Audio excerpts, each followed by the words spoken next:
Close to Myanmar's frontier with Thailand, where for 70 years ethnic Karen have waged war against the Myanmar military, a batch of cadets is graduating into one of the world's most enduring insurgencies. The oath of allegiance is burned and its ashes mixed into water in which stands an RPG and a machete, a jungle war cocktail, communion from a pink plastic cup.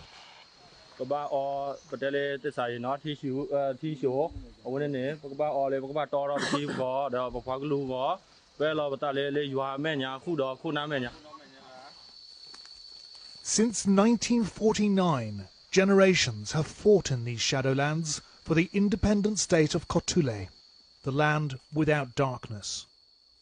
Myanmar forces, the Tatmadaw, have a forward position just on the other side of the hills surrounding this rebel camp.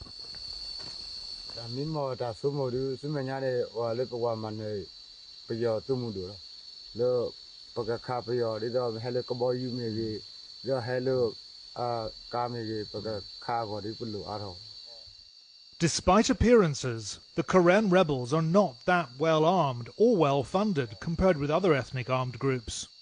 Most of their money is thought to derive from gold mining and tin mining and taxes.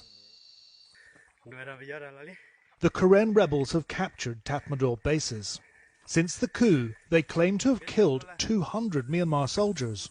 The Tatmadaw has taken revenge, bombing Karen civilians, causing tens of thousands to flee. And in this land of vengeance, ethnic Burmans, 2/3 of the population of Myanmar, are also now increasingly joining the fight against their own army, which has turned its guns on its people. We have to be careful to disguise their identities. Their families remain in the heartland. Most will return to wage a guerrilla campaign in the cities.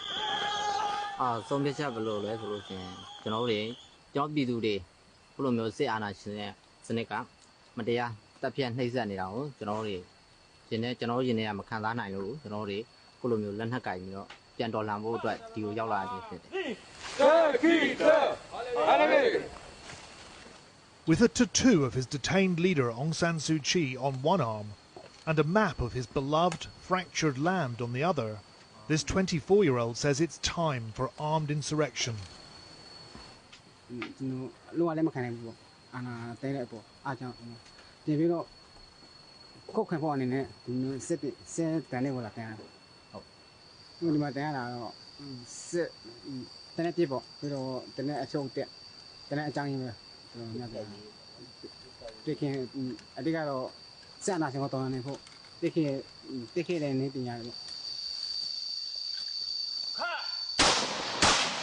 The Karen have welcomed many thousands of protesters seeking refuge and growing numbers seeking revenge.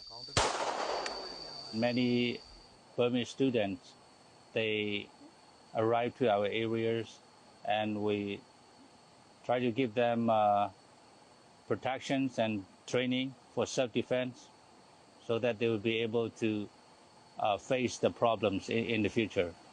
It is time for us to work together to help the people, to help Burma to achieve their freedom. This 20-year-old was shot in the back with a high-velocity round in a protest.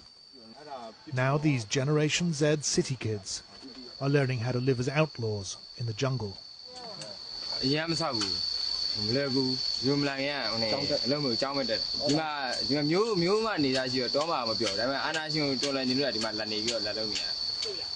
This 21-year-old truck driver saw one of his friends shot dead in a protest.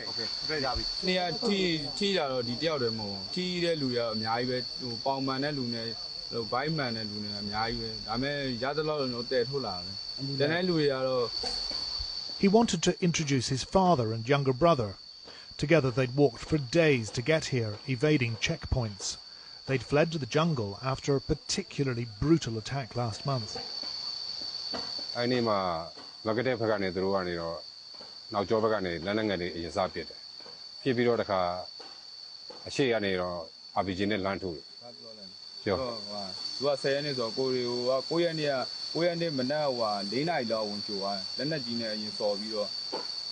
အကုန်လုံးကိုထိုးခွင်းသွားတယ်ကျွန်တော်လူရဲ့အကြဆုံးများလူငယ်တွေလည်းချိုးပညာတတ်လူငယ်တွေအများကြီးပဲအဲ့လိုကြားတယ်ကိုယ်လည်းမခံစားနိုင်ဘူးပေါ့ကိုဒီနိုင်ငံရဲ့တမိုးရှိတဲ့လူငယ်တစ်ချိန်မှာဆုံးရှုံးသွားတယ်အဲ့လိုမျိုးဆုံးရှုံးသွားတယ် 4 months after the coup that shook Myanmar, battle-hardened insurgents are turning that precious youth into a nascent volunteer army. There are now 7,000 civilians undergoing training in Karen territory alone, learning how to fight with their heads and their hearts.